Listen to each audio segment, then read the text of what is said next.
settings are a little different. No worries. Actually, you know what?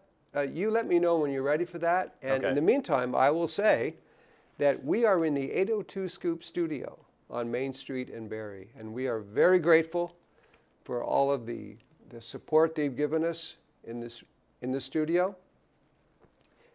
If you want to comment on our show, we encourage you to do so. Go to the comments and chats on either YouTube, Facebook, or X. We also really want to give a big shout out of thanks to our sponsors, our growing number of sponsors.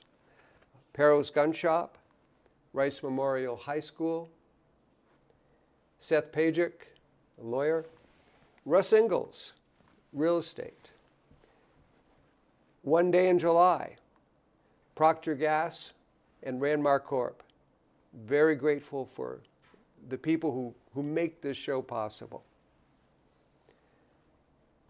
Paul, how are we doing there? We're doing good. I just want to say quickly, Mike, if you wouldn't mind just moving a little bit this direction so we can get you in line with the camera. Mm-hmm. And quickly, I just want to say, anyone who's out there watching, feel free to let us know if there's any audio issues, camera issues. We are always trying to get this right, and sometimes it's a work in progress. Today I came into the studio, got everything fired up, and some of the typical things were a little bit out of whack, so I've spent a little bit of time today trying to sort that out. So hopefully things should be good now, but please let us know. And David Kurtsetter writes in, yeah, sponsors, you rock. And yes, you really do. It makes it possible, and it makes this all happen. So I think now we're good to go, and I can show you the clip here from Representative Becca Ballant, her response at the podium to the new Trump administration. The Trump administration is treating our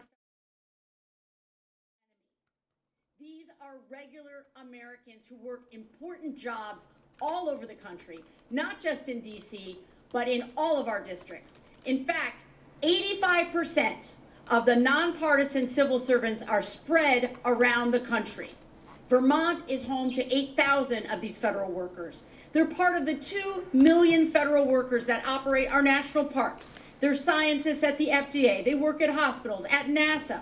They protect our national security. In fact, 70% work on behalf of our national security and defense. And I will tell you, Mr. Speaker, I am deeply concerned that the illegal purge of our civil servants at the Department of Justice and at the FBI will lead to another 9/11 terrorist attack. And Yeah, a lot of interesting information in that one, Paul. So 2 million federal employees? Is that how big our federal workforce is? Holy cow. And 8,000 in Vermont? And I mean, how many does UVMMC, the hospital network, that's the biggest employer. I don't think they have much more than 8,000.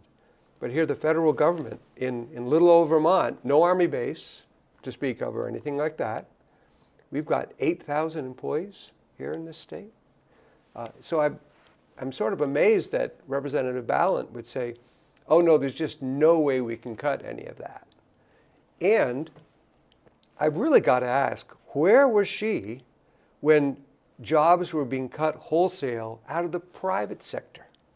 When Vermont Yankee was being basically torn down by the Vermont Senate. I forget if she was in it then or not. I don't really remember. She may have been. But they were, where was the outrage then when tax-paying private sector jobs were being taken down? But somehow the federal workers apparently are her peeps, they're her folks. Well, you know, Guy, and that kind of rolls into some of the stuff that we've talked about here in Vermont to draw a comparison to like the education system here, right? Within the education system, you have teachers, you have administrators, you have, I mean, even the students themselves, of course, who are dependent upon the system, whether it be healthcare in some way or paycheck, you know, a job. So they're kind of like, in a sense, foot soldiers for maybe a certain demographic or a certain political persuasion. You can draw that comparison to the federal government as well. I mean, if there's really 2 million federal employees, I would probably guess that a lot of them would be opposed to what Elon Musk is doing with Doge and what the Trump administration is trying to do.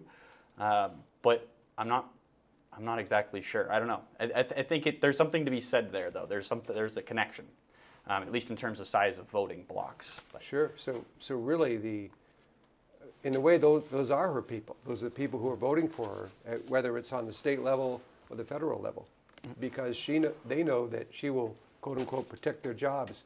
But what is the job of a representative? Who are they elected to represent? Well, everybody, ultimately, Right. of the state, right? It's not just the people that voted for her That's right. entire constituency. And that's an old lesson I learned from Representative Jay Hooper. I remember him saying that in a podcast he and I did this summer. It's like, you're not just meant to represent the people that voted for you. You represent the state as a whole. So, does she represent the federal government? Or I guess, I don't know. Yeah, it seems Mike? that way. So, Michael, you were going to say something? Yeah, just one thought. I just thought the way that she described in her video, or to the House floor, that it was all these different, this broad spectrum of all these different federal workers. What she failed to or chose not to include was this. It was more focused than that. The Trump administration has responded to these criticisms and reasserted that this is targeting particular federal money being used in ways that not only might be quote unquote waste, but outright unconstitutional in some ways. And so anyway, his administration has identified DEI, woke gender ideology, the Green New Deal, NGOs, and foreign aid, all as areas of inappropriate spending of public funds for all different reasons. So But no she wonder made it sound- Balint would be up in arms because she's a huge defender of DEI, LGBTQ, et cetera, et cetera. Yeah. Huh. Okay. And we will be getting to, Mike will be talking a little bit more in depth in a little bit on the whole DEI thing and on education. But for now, let's take a look at one of the things that's really been in the news, and that's tariffs. There was talk about where President Trump said going to have a big 25% tariff on Canadian goods. And that was, everyone was just sort of bracing for that. And Paul, I know you were up on some of the energy stuff coming out of Canada. That's being one of the big imports that would have had a tax on this. Tell us what was going to happen if President Trump had not pressed pause on that tariff as he did for energy. If I'm not mistaken, I believe it was a 10% increase on energy, so it would have been a 10% tariff on imports from Canada. Okay. So correct. So I Thank think you. I think that Matt Cota, Vermont Fuel Dealers Association, and Vermont Auto Dealers Association as well. He represents them. He's a lobbyist in the state house for them. He said it was going to be potentially a 25% increase on energy costs, which that's no joke. So like, Or maybe 25 cents. and maybe it was a 25 cent per gallon. Per gallon. Per gallon. Which is a lot. That's quite a bit. Yeah. So, and I'm sorry for my mistake there, but the point is, for a state that has spent the last 5 years, arguing about the Global Warming Solutions Act and the Clean Heat Standard, and an increase of, anything from what was it, $4 at one point to just a few cents, whatever the case is, for a state that has, really been fighting an increase in energy costs for the Trump administration to all of a sudden impose these tariffs for for energy exports and imports. Suddenly we have an increase in energy costs that we've been trying to avoid. So it's like, and it just so happens that so many of these people who are advocating for advocating against the Clean Heat Standard and advocating for Trump administration, a lot of us happen to be the same people, Yes. So it's kind of ironic. I can explain some of this. Well, yeah, I think there's definitely some that needs to be, there's definitely some clarification that needs to be made. Like, yes, short term, this would have hurt Vermonters. It would have. And I'm thankful that they're starting to, it seems like, to figure out what they really want to do. But long term, and I think we could dive into it. Sure. There's probably a lot of benefits to Vermont being. Well, tell us about that. Sure. Well, Vermont being less dependent on Canada for energy. And we get what? Our electricity and our natural gas? We get a lot of our, well, yeah, we get all of, not 20% of our electricity and Yeah. almost all of our natural gas Right. from Canada. And I think a lot of other fuel oil too, but okay. Yeah, so a lot of other fuel oil, including gasoline Right. and heating fuel. Correct. But, you know, as it stands right now, the state of Vermont is dependent on a foreign nation for like all of its energy. It's not all, but a lot of its energy, something like 60% of it. If that includes gas, oil, natural gas, and electricity. So like Hydro-Quebec, for example, we get a lot of electricity from Hydro-Quebec. Hydro-Quebec is a publicly owned company. It's owned by the Canadian government. So that's just one good example, right? Then take Energreer, is really the parent company of Getro Mass Limited Partnership, who is the parent company of Northern New England Energy Corporation, who wholly owns Green Mountain Power and Vermont Gas Systems. Okay. So the Canadian government owns Vermont Energy. That is a huge, like long term, it should be our goal to not be dependent on a foreign nation. Well, how could we do that? Well, there's plenty of natural gas. Someone earlier referred Where? to it. Well, in Pennsylvania and in New York. And you Okay. told me this earlier today, guys. So I don't want to name the place and say the wrong. The Marcellus shale fields. Shale fields. Yes, that's right. In Pennsylvania Yeah. and mid-state New York. We shouldn't be, like, so people are saying, oh, it's so terrible that Trump's doing this. Well, the point is we're dependent on a foreign nation for our energy, and we shouldn't be. That's a real problem, right? We wouldn't be in this mess in the first place if we weren't so dependent on Canadian fuel and electricity. So why don't we just bring it over from the Marcellus? It's a good 9-iron shot Well- from Bennington to there. Why not just do it? I think there's this, it seems to me, Northern New England Energy Corporation maybe has a lot of influence throughout, Okay. obviously, New Yeah, England. So yeah. that includes Massachusetts, and that includes Connecticut, and you can look in Rhode Island, you can look at all these states, each one of the, Pennsylvania, New York.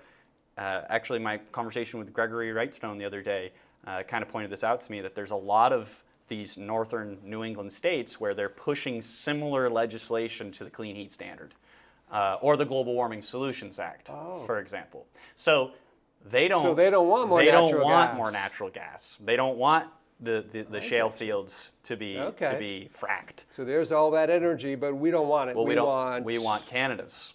Yeah. Right? It's okay. Oh, okay. So, you know, for a lot of people that claim to be environmentalists, it's like, oh, this is so great, you know, but we're still getting all of our energy from what's considered fossil fuels. I mean, some people say that natural gas isn't considered a fossil fuel. I mean, it is. It's just a lower carbon one, I suppose. And there's a ton of environmental problems with natural gas. And we're not really here to have an argument about what's better and what's not.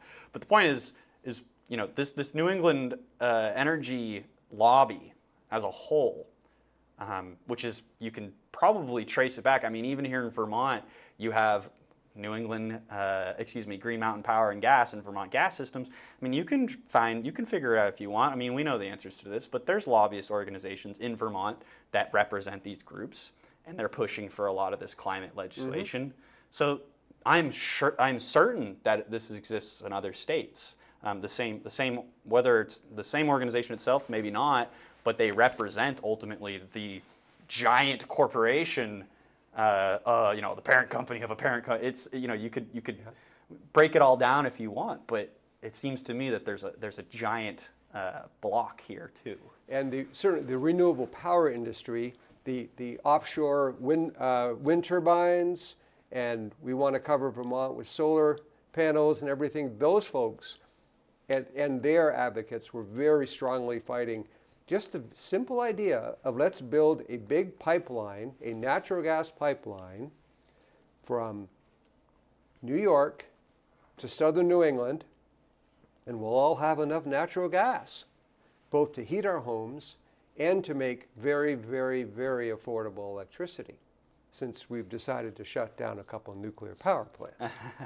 So that's really all they would have to do. It's a fairly simple thing, but no. These other industries, mostly as you said, Paul, the climate change states are saying, no, we don't want that. So therefore, we're just reliant on, as you say, a foreign government. Now, it's Canada, friendly Canada. They're practically like our cousins. But They are even, technically, some of us. well, yeah, actually, yeah, that's true. I bet you have family up there. I Huh? have a handful.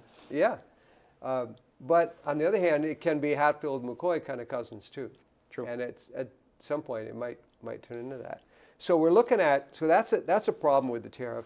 Mike, you were going to say? I was just going to point out, I believe the tariff started as a conflict over the border and the drugs coming across. And I understand it plays into this Correct. conversation, Yep. but I just thought the readers or the listeners should have that context. Yes, the energy is being affected by these tariffs, but that was not the intention nor the purpose of why. And I believe they actually got a big response. Trudeau responded to Trump that he would create a border czar to deal with the drugs going across. So in a lot of ways, Trump got what he wanted out of this. Whether the tariffs will be phased out or not, implemented all the way, we'll see. But it actually worked in the sense that he used it to leverage something that he wanted, and then he got it. So that's a great point, Mike. That he his other big thing besides energy independence was border security, and he leveraged those two together to get the border security. And I want to bring up the whole border security thing because there's some big news on that having to do with Vermont. But can we please do a sponsorship first, Paul? Yeah, absolutely.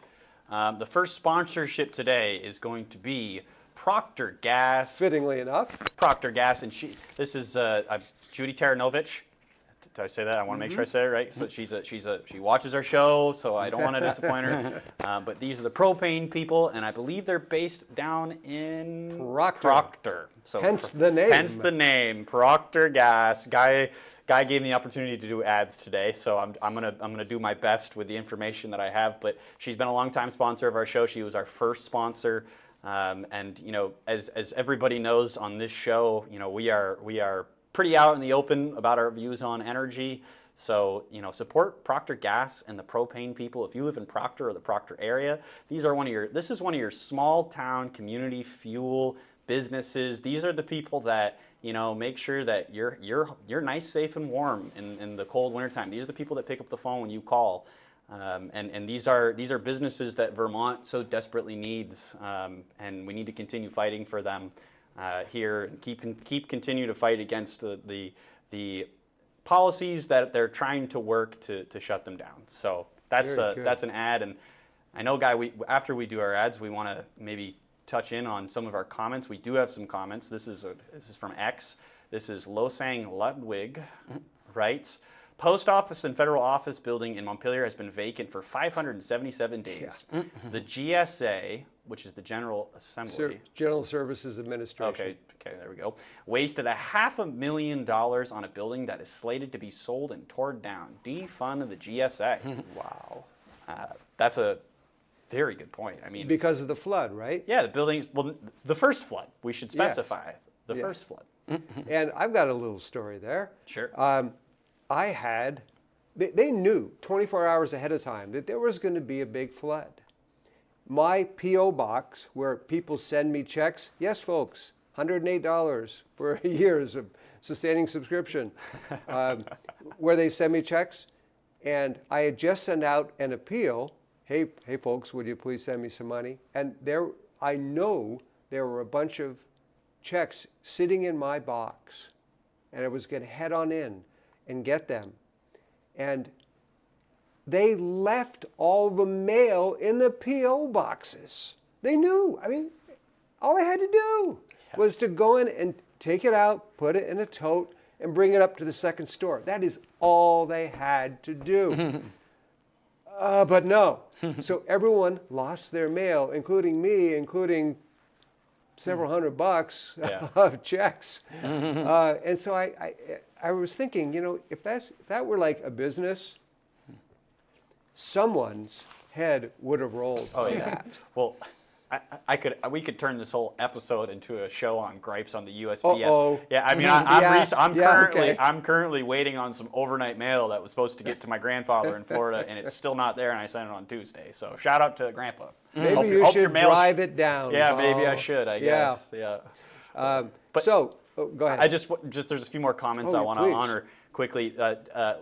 Losang Ludwig also writes, bring back Vermont Yankee. Make energy great again. Yes, indeed. You're And speaking it was to the right guy. Affordable. It was clean, affordable, safe, reliable. It sounded like Napoleon Dynamite, but JT Dodge writes, exactly, this is a significant vulnerability for Vermont resiliency and energy redundancy, nuclear. That's what he writes. absolutely. So, Well, and who knows? There may be something happening down the road on that, but okay, who knows? But right now, our decisions have basically sent all of our power out of state and out of country. So now other tariffs have to do with, for example, no, actually, any more, Paul? Any more comments? there is one more from JT Dodge. He writes, Green Mountain Power is virtually owned by Canada, which it is if you dive into the finances of the investment group that seems to hold it. It's publicly owned. And then David Kurtzetter writes, Procter Gas is right next door to West Rutland. So I said Rutland thinking, okay, well, anyway. Rutland County. It's the same area.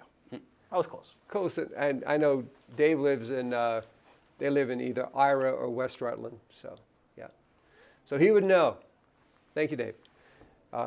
And hey, term limits, baby. So, I said we were going to talk about the border. Yeah, so really what President Trump has done here, Paul, is to essentially he's getting the Canadians and the Mexicans to quote unquote build the wall, the way he always said. And not necessarily an actual physical wall, but a wall of soldiers and security and everything to keep out the number one health crisis in Vermont, which is our fentanyl opioid problem. To as much as possible keep that stuff out of the country. And also, not only keep that out of the country, but last year we had a record 19,000 illegal border crossings in Vermont. Not just the Swanton sector, which is really almost all of northern New England and New York, but in Vermont itself. 19,000 crossing, including apparently the biggest number, they're coming from India. Yeah, you told me that earlier today, Yeah. and I noticed there was a story you published earlier the week with the people with the guy with frostbite on his Right. feet. That's a pretty shocking development, honestly. India, of all places. I mean, I know there's like 1 billion Indian people, but I didn't know there was that many in Canada. Well, they want to be in the States, and my sense is, if you want to come from India and Canada were both former, still sort of kind of British territories, you might Sure. say, or dominions. Sure. And I'm sure India has a very good relationship with Canada, and it's not a problem at all to get to Canada. And then, hey, just Derby Line, Yeah, Highgate, wherever. and once you're in, I guess. Right. Another good benefit of since President Trump was elected, Kristi Noem, Homeland Security, she came up to Newport. She flew up to Newport, and of course, mostly to give condolences and to connect with the BP people and the family of the slain Border Patrol agent, but also to get a sense of, hey, so what's going on here? How are we taking care of you? And one of the things that came out is that in northern Vermont, the Border Patrol trucks don't have snow tires. Hello? No snow tires? You know, Paul, would you drive in without snow tires? Wait, you probably You wouldn't want to ask me that question. Would you prefer to drive if you?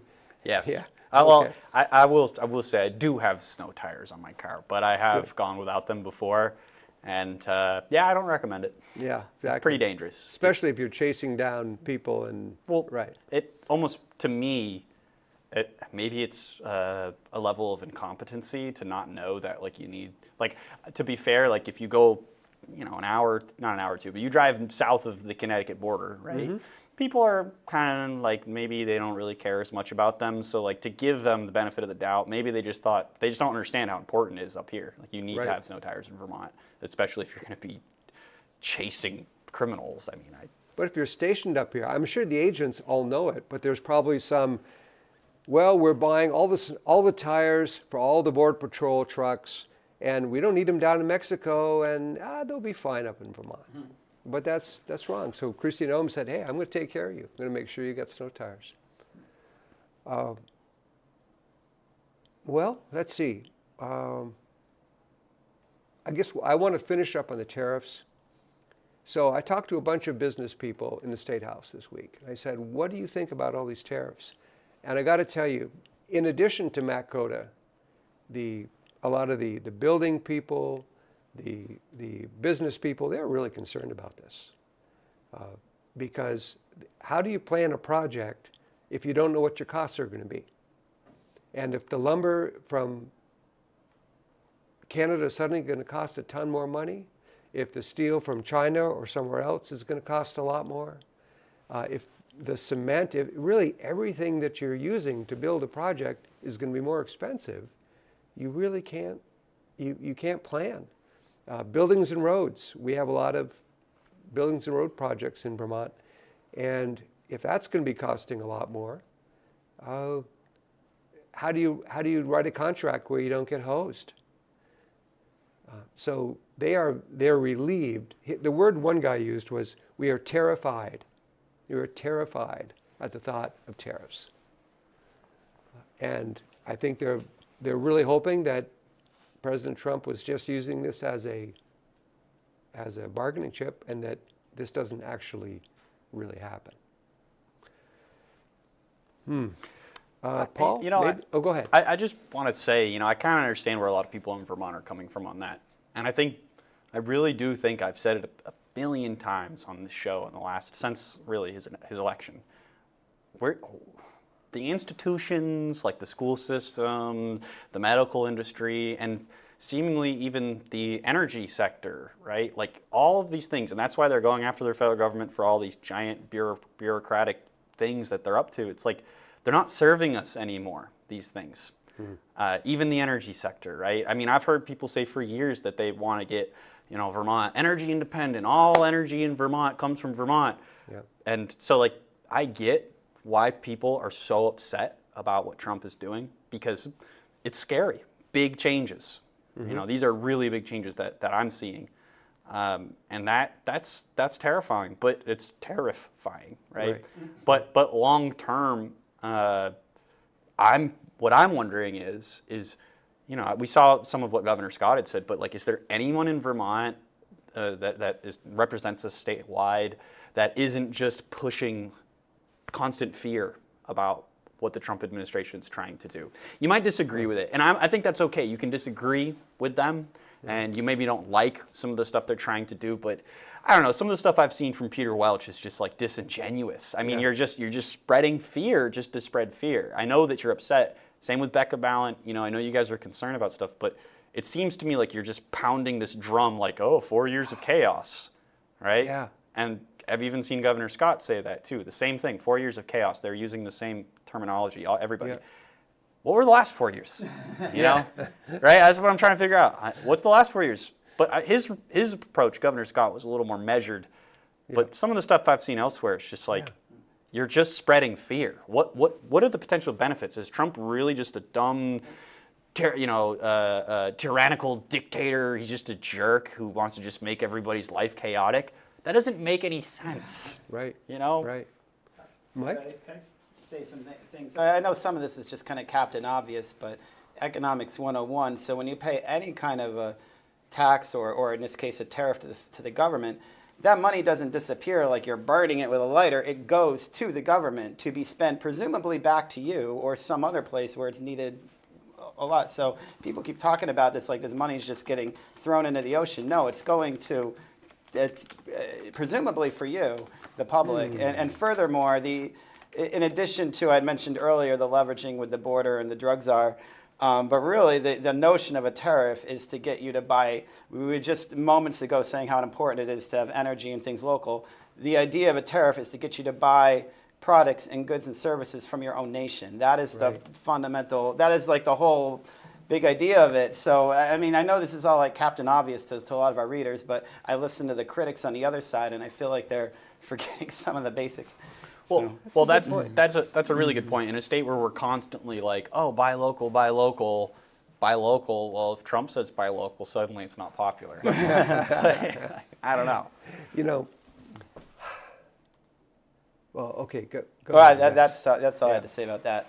Yeah. But Guy, do we want to do another ad real quick? Let's do another ad real quick. Why don't we talk about Ranmar Corporation? Yeah, you bet. Ranmar became our second sponsor last spring. That's right. And Ranmar, they are involved in a multitude of projects, but namely Excavating and building homes. And building homes. That's right. But Village Homes is a group is a subsidiary of them, and so they're building homes in Vermont. So they're putting in the work to fix the housing problem. That's right. And they actually, if you look into some of the work that they do, and I've checked them out a bit, it seems to me that their home building is relatively affordable. They are. It's not, a lot of their stuff is not custom built, but it's a little bit more prefab kind of stuff. But maybe I'm wrong on that, guy, but they're the guys that are going to go in and get the infrastructure in place so that you can put a place in too, because they have the excavation business and they're as well. really, I live in a neighborhood of Ranmar homes. Oh, you do? Okay. They didn't build ours in particular, but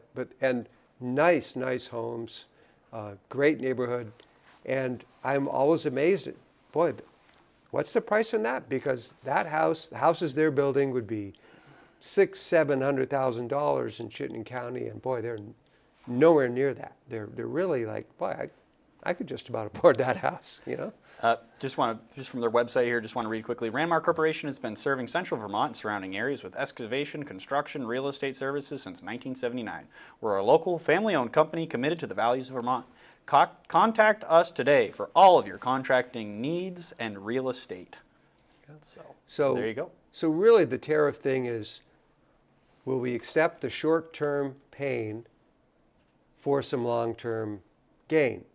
And which is also the argument of the clean heat standard people. It is sort of kind of the same argument. Sure. But the only question is, where's the real gain with the clean heat standard? Whereas if you have powerful, robust, in-country domestic energy at a very affordable price, really a pipeline is what it would take. A pipeline from New York to New England. Game changer right there. And something like this would perhaps incentivize that. So, another big story that broke today, Paul. The Department of Justice put out a letter, Pam Bondi, the Attorney General, saying, oh, you're a sanctuary state? You're a sanctuary city? Well, no more Department of Justice money for you. I looked it up. Vermont has now about $64 million worth of Department of Justice grants, including 7 in Burlington alone. And so what's that going to mean? Is Burlington a sanctuary city? They certainly often talk of themselves that way. Is Vermont a sanctuary state? The answer to that, though, guys, is that depends on who you talk to. Yeah. If you talk to an organization called FAIR, which is an immigration reform group, they always say, of course Vermont is a sanctuary state. They're the people who gave illegals driver's licenses and then passed a law refusing to pass over that information to the feds if the feds ask about that.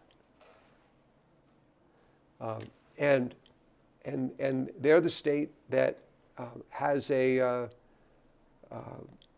fair and impartial policing that basically says our local cops can't help out Border Patrol and ICE. So yeah, they are sanctuary states. Now, if you talk to, like just today, right before I came in here, Paul, I was in the cafeteria, and Jen Morrison, the public safety commissioner, walks in, and I said, wow, since you're here, let me ask you, are you concerned about this Department of Justice crackdown on sanctuary states? And she said, no, because as far as I'm concerned, we're not a sanctuary state. And she told me why she thinks we're not. And that's what you and I have been hearing from Scott Beck, from the Senate Minority Leader, from Governor Scott's people. They'll say, who, us? Sanctuary state? We're not a sanctuary state. Yeah. So, but the question is, does the Trump administration agree with that? Are they going to look at us because of our policies as a sanctuary state? Well, you have to wonder if they're going to, because you think back to some of the issues that the state's been dealing with. I mean, us as a sanctuary state, it's like we're on the border. What'd you say, 16,000 illegal border crossings? 19,000. Yep. You have the story last week, the Border Patrol agent, or not last week, I guess now it's weeks ago at this point. But, and sending Kristi Noem here, I don't know. I don't think the Trump administration is going to take their whole, oh, not us, Yeah. very lightly. That's right. And, not picking on them entirely, but, some people in Vermont probably should be thinking seriously about how they're going to respond to this, because I think that there's going to be some level of accountability, not just in Vermont, but across the country, Right. and I'm somebody who's hopeful for that, right? But that's just my perspective. Maybe I'm not even right about who should be being held accountable, but I'm not going to say anybody specifically here, but when you raised the question of accountability, we had a columnist this week named Michael Stack, and he's a retired New York finance guy, former, I think, school board member in Bellows Falls, and he wrote a column where he said that Vermont's days of wine and roses are over in terms of the funding. We don't have Pat Leahy anymore. We have the Trump administration, and his quote was, Vermont bet big on the wrong horse, and unfortunately, the horse that won is keen on loyalty. So we do not have an administration or a Congress that's looking at us saying, oh yes, let's just pour out all sorts of money on Vermont.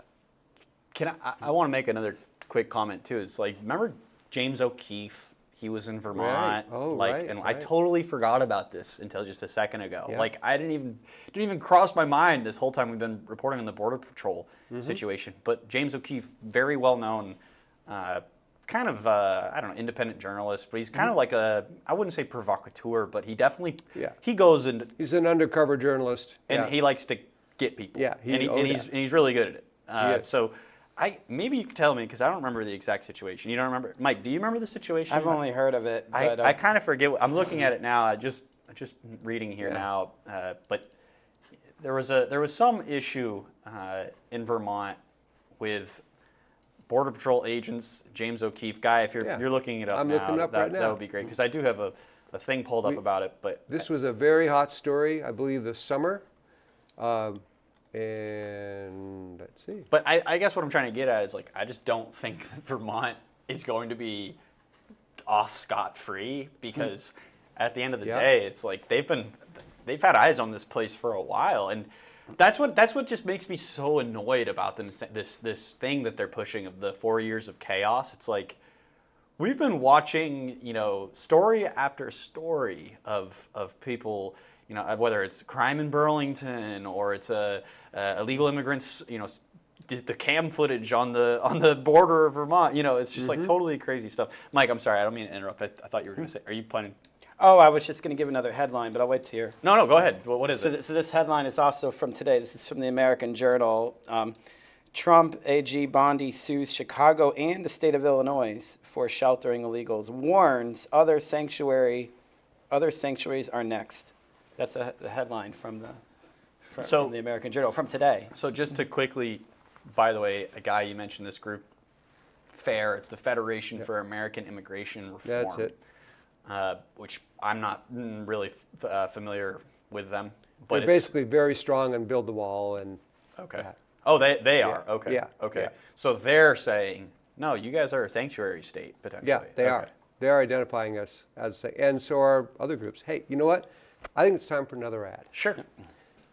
In fact, I actually have got the word here on Perro's Gun Shop. Okay, we'll do Peros. Yeah, okay. That's right. So, Perro's Gun Shop on Route 2 in Waterbury. Oh, and by the way, there's a gun show in Barrie tomorrow up at the Odd, just so you know, if you're a fan of firearms. Ernest and Henry Perro first opened Perro's Gun Shop in 1983 with an inventory of 6 firearms on a card table. They've now expanded it as of 2021 to a 10,800 square foot retail location. It's a beauty. I've been in there, like, I sort of blew away my sons when I said, I went in there to buy some ammo, and they said, you have a gun? And I didn't answer. Anyway, the new facility has an attached 10-lane, 25-yard indoor shooting range, the first such facility in Vermont to be open to the general public. At Perro's, you can find everything you're looking for, from self-defense, sporting guns, ammunition, and shooting supplies and accessories. So, any comments, Paul? Okay. Yes, one comment. Oh, all right. Scott Pinkman writes, Paul, please iron your flags. My OCD is kicking in. Okay, hear me out. Can I just give a defense of that real quick? Yeah. These flags, when we're done with our show, and maybe we're gonna have to find a better way to store them as I say this, but we fold them and then we put them away. So I guess we're gonna have to solve that problem. Yeah. But And a 76. word about this flag. The reason we use the 76 flag, it isn't just because, hey, it's a spirit of 76 and all that. That is the Bennington Battle flag. Oh. And the Battle of Bennington was one of the most important battles in the Revolutionary War, because if we hadn't won that, we wouldn't have won the Battle of Saratoga, which was, in the history of the world, is one of the most important battles ever fought, decisive battles ever fought. So the idea is what happens in Vermont, well, that actually happened in New York, but anyway, more or less, what happens in Vermont often has a real impact on the nation and on the world. And that's the kind of news we like. We love covering that. Right now, we're talking about the interaction with the national government and the state government. So it's part of what we do. can I just add a point on that too? One of the goals for today's episode, and we'd love to hear your feedback on it because we still have some more to add, but you know, a guy and I were talking about it earlier this week. It's like, what are we going to talk about this week? And I think we wanted to try to give a perspective from a state's rights. What can the states actually do? You know, the Constitution and the state's constitutions lays out rules, and obviously the federal government, the United States Constitution is the land of this law of the land. It preempts state law. It preempts everything. Yes. But states do have Yes. Significant power. There's stuff that is not preempted. That's right. But you know, as a state that's on the border of a foreign nation, you bet your butt that the federal government has some influence on this state. I mean, to right. say it very, very bluntly, you know, they're not going to ignore a border state with 19,000 illegal crossings. So you know, it is great that the country does allow for states' rights, and we have all these different constitutions and, you know, different flavors around. But you know, the law of the land still holds, and I guess our hope is that we're communicating this well. Like, this is one of those instances where these two things might clash, and Right. and that's why we're kind of trying to report on it. Right. And speaking of one of those issues with states' rights, education is a state's right, to the extent that the Trump administration's thinking about getting rid of the Agency of Education. And Mike, you've been looking into the whole, how the Trump administration's taken education is colliding with with this. Why don't you tell us about that? Yeah, I think we use the metaphor of a freight train and like a boulder or a brick wall. It could be either one, but so you've got the state with the liberal politics of Vermont, and then you've got these new policies aggressively coming out of the new administration. You can pick which one's the boulder or the train, but in any case, you get the idea. What I focused on researching for today's show was about an executive order from January 20th called Ending Radical and Wasteful Government DEI Programs and Preferencing. That's the title of the White House presser on this executive order. And I'm highlighting this because this is one of the ones that that is going to clash with Vermont, I think, on the DEI policies. I have a couple of numbers here. These are national numbers, not specific to Vermont, but in any case, over 104 contracts involving the federal government and their money have been canceled since this executive order, totaling over $1 billion.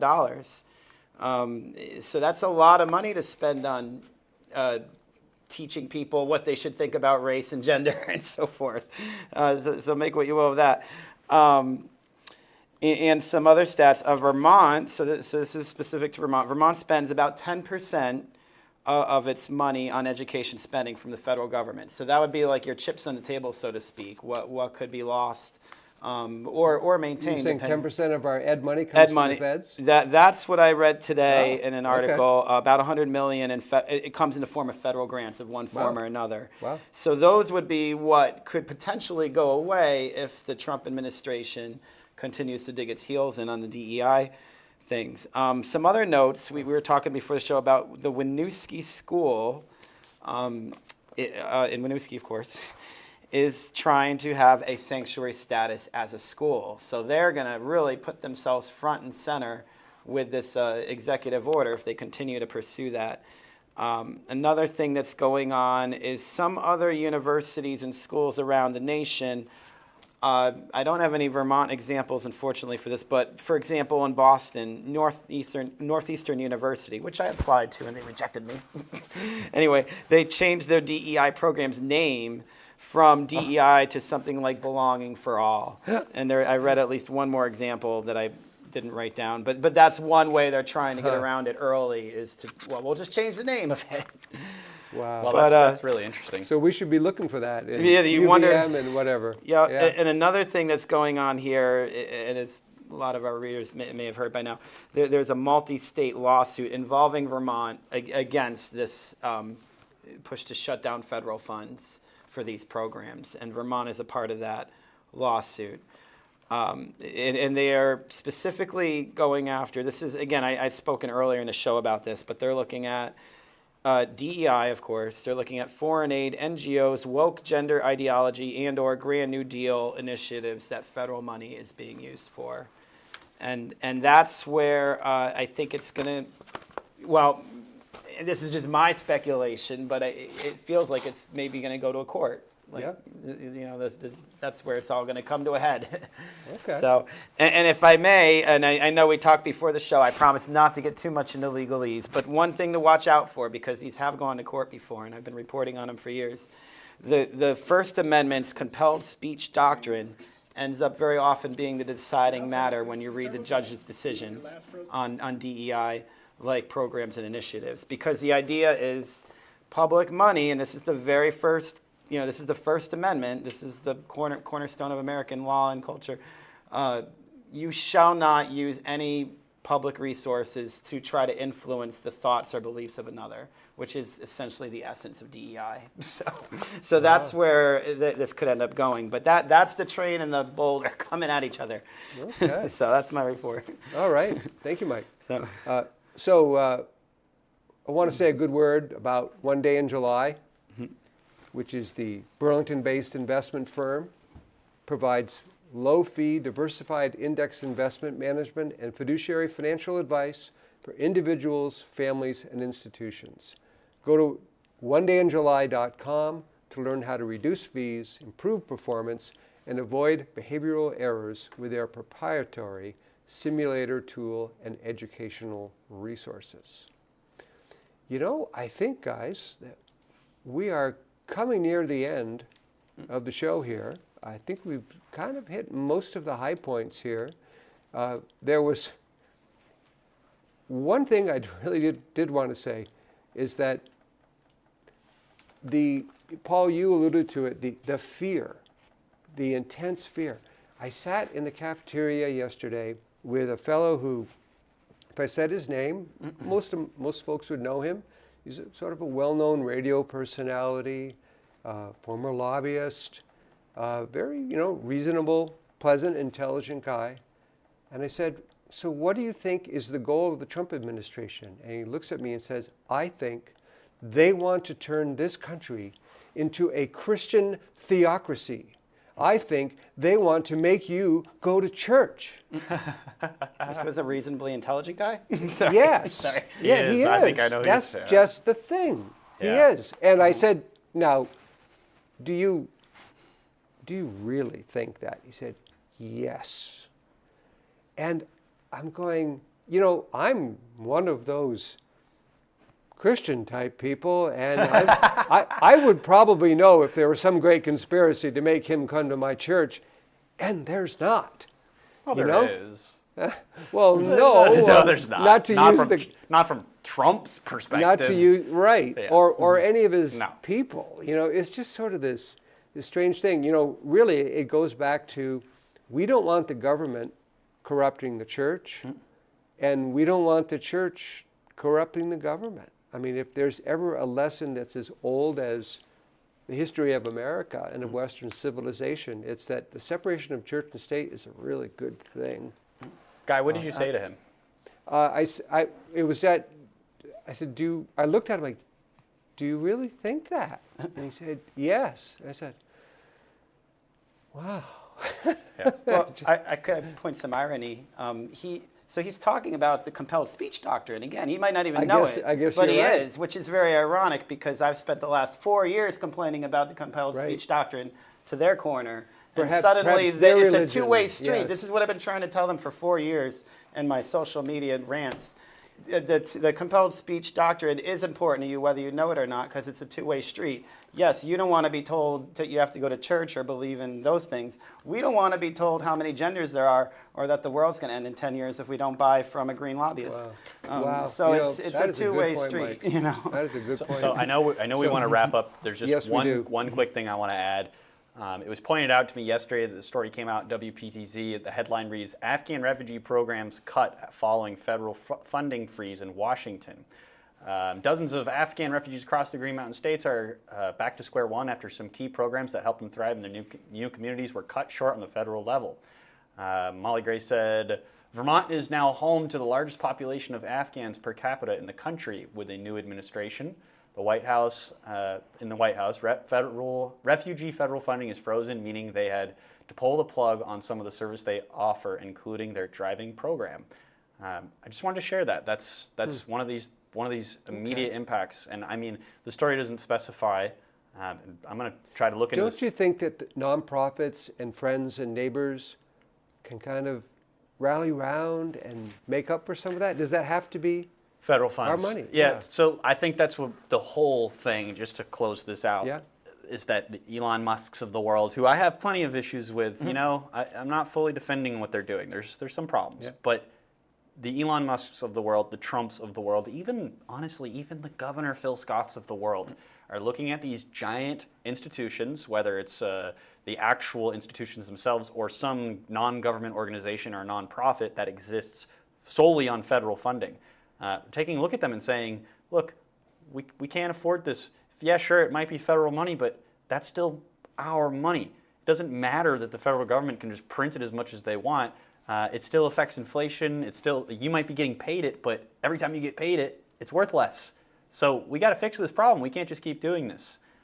So yeah, maybe people should rally together if they really think it's that important. Put it together on your dime. Why should we all have to pay for it? But yeah. Good. What a great way to wrap up the show, Paul. Remember the 4-second count. Okay? I can do that. All right. So, folks, thank you very much. Listening to us, hopefully learning from us learning from you. Thank you for all the comments. JT Dodge and that other Thank you, name guys. of someone I didn't recognize. David Kurtzetter. Oh, yes. And we, little advance notice, we are working on getting Education Secretary Zoe Saunders for next Friday, Friday at 4. So wish us luck, because that is going to be a fascinating interview. And till now, till then, have a great weekend, everyone.